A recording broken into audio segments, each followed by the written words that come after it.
Buenos días, en el capítulo de hoy vamos a ver un poco la aplicación de todo lo que hemos ido viendo hasta ahora. Entonces vamos a ver el tema de generadores, motores y transformadores.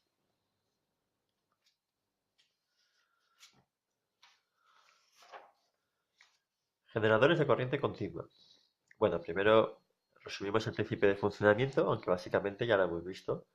El principio de funcionamiento de un generador de corriente continua consiste en tener un campo magnético sobre el que introducimos una espira o no, un bobinado, y este lo hacemos girar.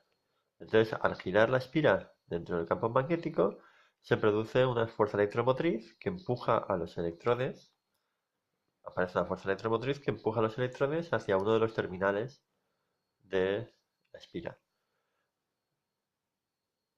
Bueno, para coger y convertir esto en corriente continua, estos terminales se acoplan a un pequeño dispositivo que se llama conmutador electromecánico o colector de Delgas, que consiste en, bueno, unas varillas de grafito que rozan con, eh, con unas partes metálicas que están en contacto con los terminales de la espira, y entonces mientras va girando, pues esta varilla va tocando o un lado u otro de la espira, y así conforme la polaridad se va invirtiendo, a su vez aquí también se va invirtiendo, y al final nos queda siempre en uno de los dos terminales polaridad positiva y en otro de los terminales polaridad negativa. Vale, pues aquí tendríamos más o menos el principio de funcionamiento de un generador de corriente continua. Su representación simplificada básicamente es esta: dos terminales y un generador con un terminal positivo y un terminal negativo. Bien, eh, como hemos visto, para empezar a ver su comportamiento de forma simplificada, la ecuación que define su comportamiento básicamente es la siguiente. Lo que viene a decir esto es que en bornes de lo que es el generador se produce una fuerza electromotriz, pero esta fuerza electromotriz se ve reducida por una variable que llamamos R, o resistencia interna de los bobinados. Entonces, al circular corriente, esa resistencia interna lo que va a provocar es una pequeña caída de tensión interna que nosotros no podemos separar físicamente, ¿vale? No podemos eliminar porque es parte intrínseca del propio generador. Bueno, vamos a hacer aquí un pequeño ejercicio para comprender cómo funciona esta ecuación. Bueno, tenemos aquí un generador con una pequeña resistencia de 15 ohmios y queremos saber cuánto será la medida del voltímetro del amperímetro, así como la potencia eléctrica generada. Bien, lo primero que tenemos que hacer es convertir esto en su representación simplificada. Tenemos por un lado la resistencia interna de 2 ohmios, o sea, todo esto sería su fuente su generador o su fuente de tensión de 50 voltios, internamente su resistencia interna. Todo esto está junto, pero lo representamos separado para poder analizar el circuito. Tenemos por otro lado la resistencia de 15 ohmios y los aparatos de medida que los he puesto con color diferente porque no afectan al circuito a priori. Entonces, bueno, pues este circuito tiene dos resistencias en serie, con lo cual la solución del ejercicio sería 50 voltios partido 15 más 12, 17 ohmios, y me da 2,94 amperios. La corriente circulará solo por un camino y atravesará el amperímetro, provocando que este mida 2,94 amperios. Ya tenemos la lectura del amperímetro. Vamos a pasar ahora a la lectura del voltímetro. El voltímetro, fijaros que no mide la fuerza electromotriz interna. O sea, esos 50 voltios realmente no aparecen en el exterior del generador, porque parte del voltaje se lo queda la resistencia. ¿Cuánto? Bueno, pues aplicando la fórmula, V exterior es igual a la fuerza electromotriz interna menos intensidad por resistencia interna. Sustituimos y me da 44,11 voltios. Es decir, de los 50 voltios que tiene internamente, solo se perciben 44. Y eso sería la medida del voltímetro. Y luego, por último, nos pide la potencia eléctrica generada por el generador. Obviamente, la potencia que se pierde o que se disipa internamente no es potencia generada, porque no llega a salir del generador. Sería potencia interna. Pero externamente, o sea, en bornes del generador, solamente aparecerá la potencia eléctrica que tenemos a continuación, que sería voltaje externo por intensidad, que son 129 vatios. Vale, perfecto. Vamos a pasar ahora para el siguiente ejercicio. Bueno, simplemente decir, antes de continuar, que a medida que aumenta el consumo de la fuente de alimentación o del generador, pues este voltaje se irá reduciendo. Es decir, que solamente cuando la intensidad es cero, el voltaje será 50 voltios, pero conforme la intensidad va aumentando, el voltaje irá disminuyendo hasta que llega un punto en el que, bueno, la intensidad no podrá seguir aumentando porque si no se quemaría los bobinados del generador y tendríamos pues una especie de representación simplificada que a medida que aumenta la corriente disminuye el voltaje generado. Bueno, continuamos con el siguiente ejercicio. Dice, ahora lo que vamos a coger es, tenemos un ensayo, tenemos un generador del cual no conocemos sus características internas y mediante un ensayo de carga y otro en vacío vamos a calcularlas. Entonces, el primer ensayo consiste en dejar el interruptor abierto en vacío, con lo cual el amperímetro o la corriente que circula por el generador va a ser cero. En segundo caso, cerramos el contacto, pasa la corriente por el circuito, medimos la corriente que pasa por el circuito y medimos el voltaje. Y con eso tendríamos la resistencia interna. Vamos a empezar. En vacío hemos dicho que la intensidad es cero. Por tanto, bueno, despejando de la fórmula, este término se va a hacer cero, con lo cual el voltaje externo es igual a fuerza electromotriz. Como el voltímetro nos está midiendo 12 voltios, pues ya tenemos el valor de la fuerza electromotriz interna. ¿Vale? Luego, una vez cerramos el circuito, empieza a pasar corriente, tenemos una intensidad de, bueno, 368 miliamperios, lo pasamos a amperios, 0,368 amperios, y obviamente el voltímetro nos marca ya que el voltaje va disminuyendo. A mayor carga, menor voltaje exterior. Bueno, pues tenemos la fórmula, despejamos, la fuerza electromotriz pasa al otro lado restando, y la intensidad está multiplicando, y el menos nos lo llevamos al otro lado. Con lo cual despejamos la fórmula y sustituimos. Y nos queda 0,6 ohmios, ¿vale? Con lo cual tendríamos los dos parámetros característicos del generador. 12 voltios de fuerza electromotriz y 0,6 ohmios de resistencia interna. Bueno, antes de continuar, decir simplemente que esto es una representación simplificada. Cuando veamos cómo funcionan las dinamos y los generadores, veremos que hay más parámetros que influyen en el comportamiento. Pero así de forma simplificada, un generador de corriente continua se puede simplificar por dos parámetros básicos, que son estos dos, fuerza electromotriz y resistencia interna.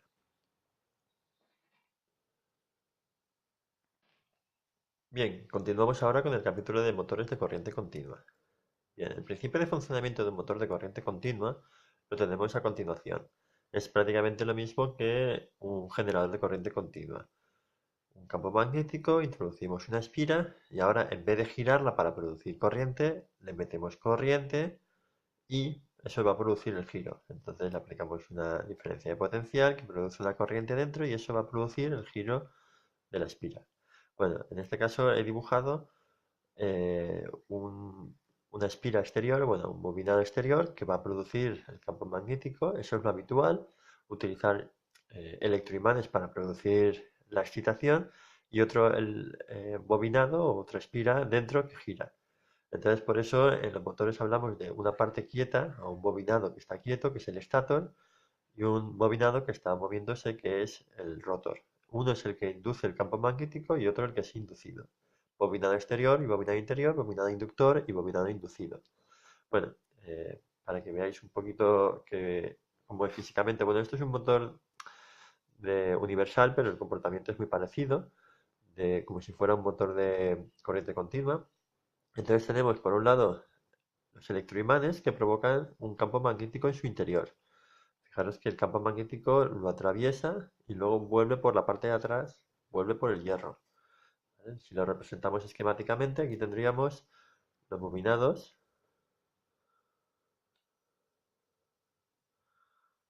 que estos producen el campo magnético en su interior.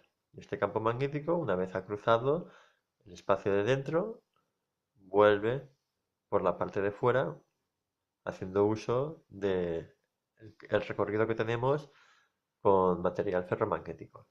Bueno, pues luego tenemos por otro lado el Esto sería el stator que está quieto y tenemos el rotor que sería donde están las espiras. En este caso, en vez de haber una sola espira, en este caso, en vez de haber solamente una sola espira, tenemos múltiples espiras concatenadas entre sí para hacer que el movimiento sea más uniforme. Estas espiras están conectadas a un terminal externo que, bueno, cuando se mete dentro, estas espiras están conectadas a un colector externo que lo que va a hacer es, mediante unas barras de grafito que están aquí ubicadas, vamos a poder llevar la corriente afuera del motor. Entonces, por aquí le metemos corriente al rotor y por aquí le metemos corriente al stator. Tendríamos entonces dos bobinados, el stator con el bobinado inductor y el rotor con el bobinado inducido. Y bueno, pues nada, se le mete corriente y esto empezaría a girar. Bueno, este en concreto no creo que lo consiguiera. Vale, pues tenemos entonces el principio de funcionamiento, hemos visto un poco constructivamente por qué se llama así, y ahora vamos a ver sus ecuaciones simplificadas. Bien, para empezar, pues tenemos por un lado que el motor tiene una resistencia interna, como tiene bobinados, pero a su vez, esto es importante, cuando circula la corriente, hemos dicho que va a producir un par de fuerzas que va a producir el giro. Cuando empiece a girar, esto es lo que quiero que quede claro, cuando adquiera una velocidad, este giro, ¿qué es lo que va a hacer? Va a hacer el efecto de generador. Hemos dicho en el capítulo anterior que cuando nosotros cogíamos y hacíamos girar una espira dentro de un campo magnético, aparecía una fuerza electromotriz. Bueno, pues cuando el motor gire, el giro va a provocar una fuerza electromotriz. Bueno, en este caso lo vamos a llamar una fuerza contraelectromotriz. Va a aparecer un voltaje que va a frenar a los electrones, va a oponerse al paso de los electrones. Es importante que esta fuerza electromotriz depende de la velocidad de giro del motor. Entonces, no va a ser un valor constante cuando lo representemos. Bien, este valor constante de alguna forma lo que está representando es la fuerza, o sea, el equivalente, este voltaje de alguna forma, vamos a verlo aquí, o sea, tendríamos el voltaje exterior, que sería el que aplicamos desde fuera, la resistencia interna desde el punto de vista de voltaje que ofrece el motor, y por otro lado las pérdidas que se producen en la resistencia por efecto Joule. Entonces, si os fijáis, este voltaje interno es realmente el causante de la fuerza, mientras que las pérdidas que se producen aquí van a ser pérdidas en forma de calor. Y todo esto va a ser producido por una potencia eléctrica externa que nosotros aplicamos. Entonces, desde el punto de vista energético, tenemos una potencia eléctrica que se va a convertir en potencia parte en mecánica y parte en calor. ¿Vale? Bien, viendo desde el punto de vista de esto es lo que tendríamos en la página siguiente. Entonces, desde el punto de vista eléctrico, la potencia eléctrica corresponde con ¿qué? Con el voltaje externo. Multiplicamos V por I, pero ¿qué voltaje? El externo. En cambio, la potencia mecánica corresponde con el voltaje interno. Multiplicamos voltaje por intensidad, pero el voltaje interno. Bueno, y por último, decir que también hay una equivalencia entre la que es la potencia mecánica y las características de velocidad y de fuerza. Bueno, esta fórmula que aparece aquí parece muy complicada, pero es muy sencilla en verdad. La potencia mecánica o el trabajo mecánico se define como la fuerza que le aplicamos a un objeto por la velocidad con la que se mueve. Esto es un principio de físico, o sea, es un principio de una fórmula básica de física. El problema es que para aplicarla para un motor tenemos que adaptarla. ¿Por qué? Porque esta fuerza es una fuerza lineal. En cambio, el motor que tenemos nosotros es un motor que lo que hace es una fuerza angular, o un par torsor, o un par de fuerzas, o un par, bueno, como queráis llamarlo. Pero lo representamos con la letra T, el torque en inglés o en español el par torsor. Y la velocidad nos pasa lo mismo. Nosotros no tenemos una velocidad lineal de desplazamiento, tenemos una velocidad angular. Entonces, la velocidad angular se suele medir en revoluciones por minuto, que la representaremos con la letra n.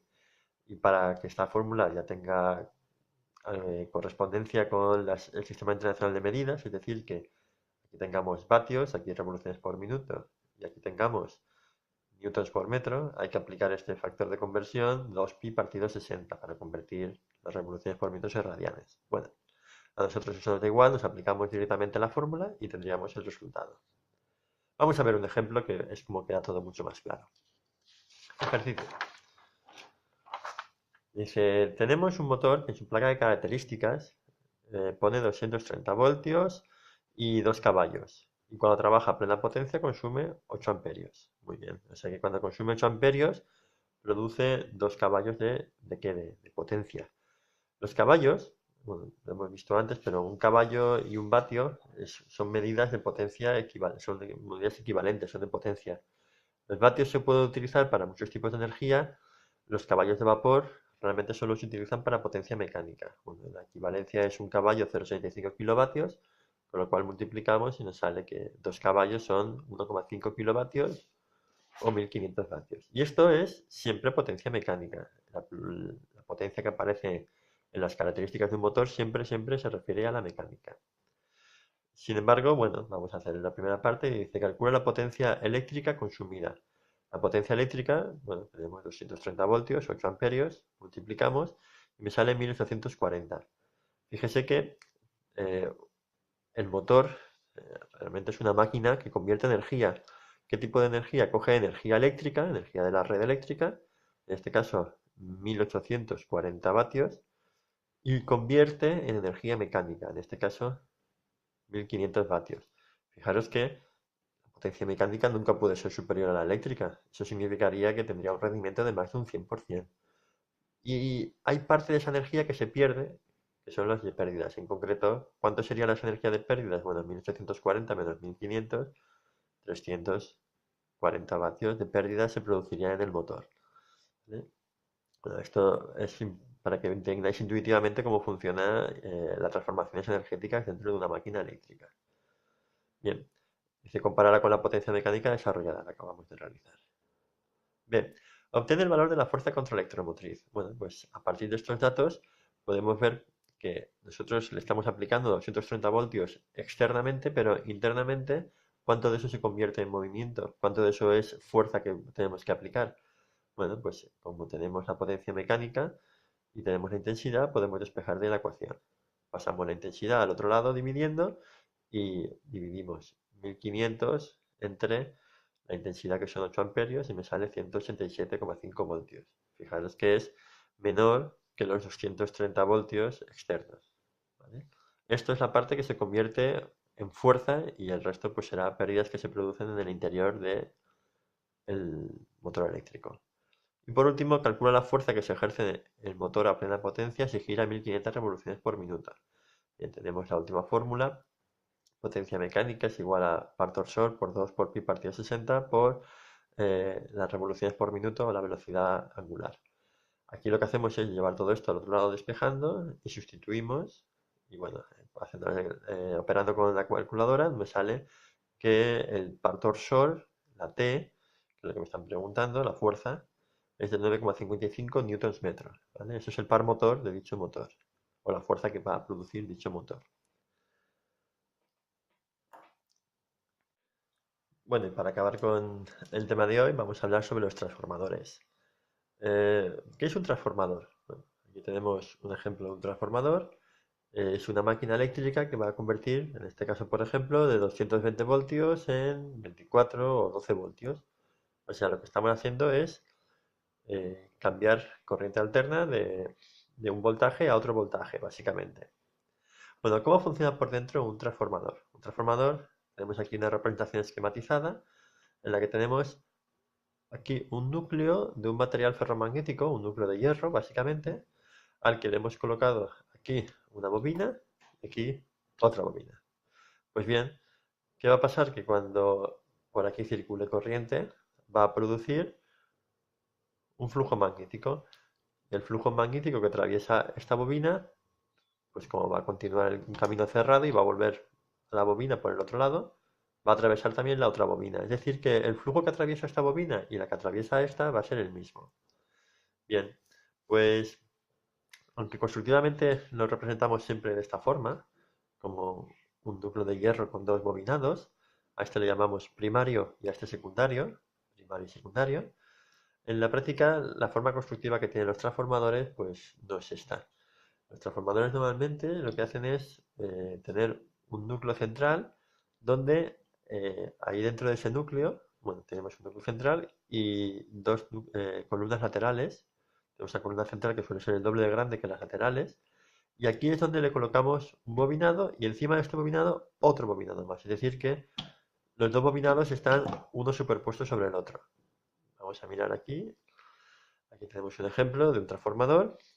Entonces tendríamos las columnas exteriores más la columna central, esta más grande que las otras, y aquí dentro es donde irían ubicados los dos bobinados, el primario y el secundario. ¿Para qué se construye así? Pues porque de esa forma el flujo que crea una bobina atraviesa la otra bobina en su totalidad, ¿vale? Y limitamos muchísimo las pérdidas por dispersión. Bien, entonces, ¿cómo funciona un transformador? Básicamente lo que hacemos aquí es aplicarle una fuente de alimentación de corriente alterna y esa corriente alterna provoca un flujo magnético también alterno. Ese flujo magnético alterno, bueno, alterno irá cambiando de dirección como la corriente, según el sentido positivo o negativo en el de la corriente, pues el flujo irá en un sentido o en otro.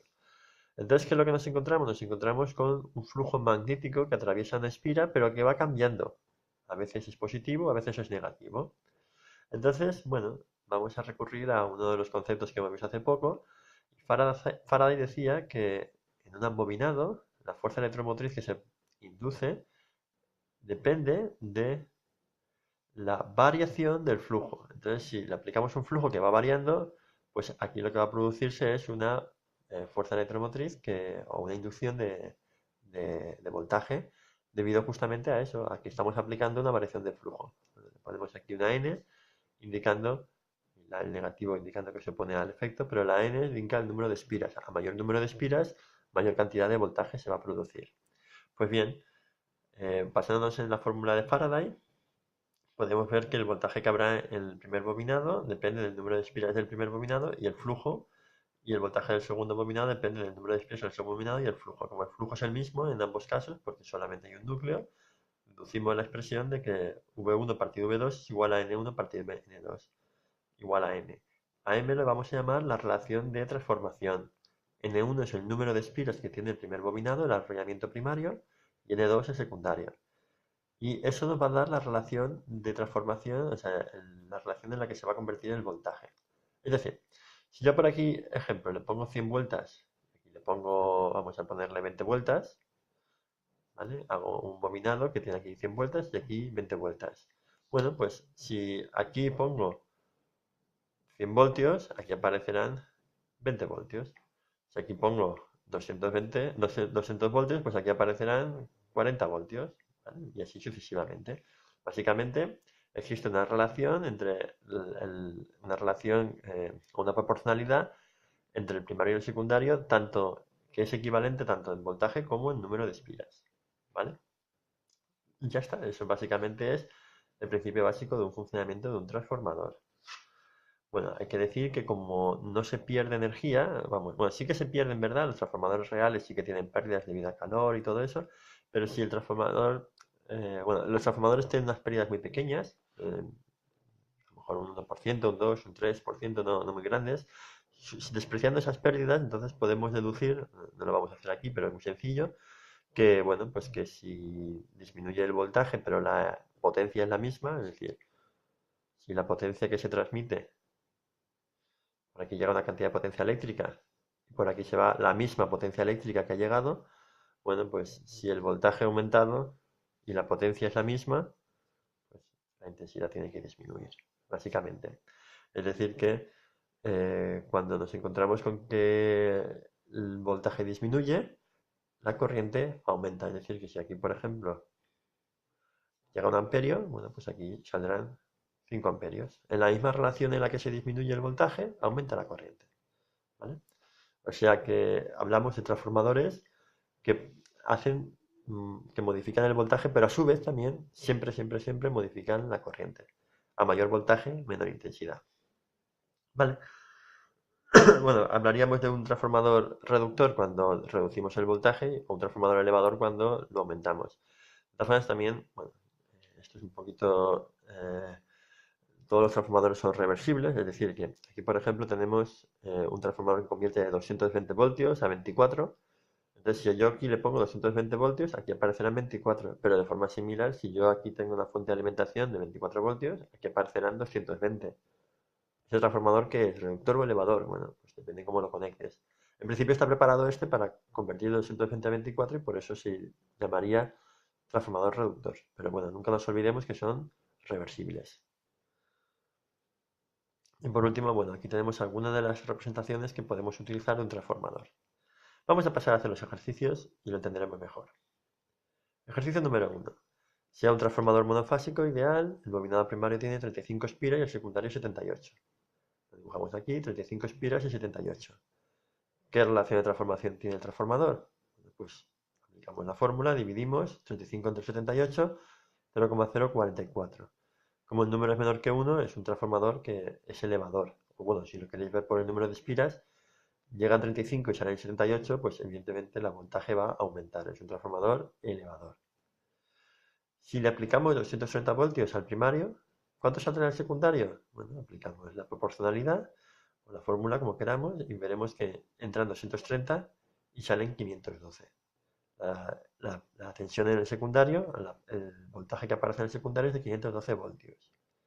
Y por otro lado me dice, ¿y si por el secundario está consumiendo 0,65 amperios? ¿Qué corriente circula por el primario? Bueno, como acabamos de decir, la corriente, cuando aumenta el voltaje, disminuye la corriente y viceversa. Entonces, en este caso, pues sabemos que la corriente en el secundario es 0,65, en el primario tiene que ser más pequeña. Aplicamos la relación de proporcionalidad y bueno, nos sale 1, perdón, en este caso sería más grande porque es un transformador elevador, perdón. Y nos saldrá 1,67 amperios. Vale, con eso tendríamos hecho el primer ejercicio y ahora pasamos al segundo. El segundo es interesante porque vemos que el transformador realmente lo único que hace es, o sea, hay que entenderlo que no decide nada a la hora de ver cómo funciona el circuito. O sea, el transformador lo que hace es convertir energía de un lado para otro, simplemente cambiando el voltaje y la intensidad. Entonces, aquí tenemos un generador de 160 voltios, aquí tenemos una resistencia de 50 ohmios, y son estos dos los que van a decidir o determinar la situación del circuito. Vamos a hacer el ejercicio y vamos a calcular la lectura de los amperímetros. En principio aquí tenemos 260 voltios, pero no sabemos la resistencia que va a hacer el transformador. Lo que sí que sabemos es que estos 260 voltios los va a convertir en cuánto. Como tenemos la relación de transformación, es decir, aquí hay el triple de bobinados que aquí, o el triple de espiras que aquí, entonces aplicamos la relación de transformación y me sale que el transformador secundario tiene un voltaje de 230 dividido entre 3, 76,6 voltios. Sabiendo ya el voltaje aquí, podemos aplicar la ley de Ohm a este circuito. Tenemos el voltaje y tenemos la resistencia, sacamos la intensidad. Entonces tenemos que por esta parte del circuito circulará 1,53 amperios. Sabiendo ya la intensidad de este circuito, en el transformador aplicamos la relación de transformación y vemos cuánto es la intensidad en la otra parte del circuito. Dividimos 1,53 entre 3 y me sale 0,51 amperios. Y ya estaría resuelto el ejercicio.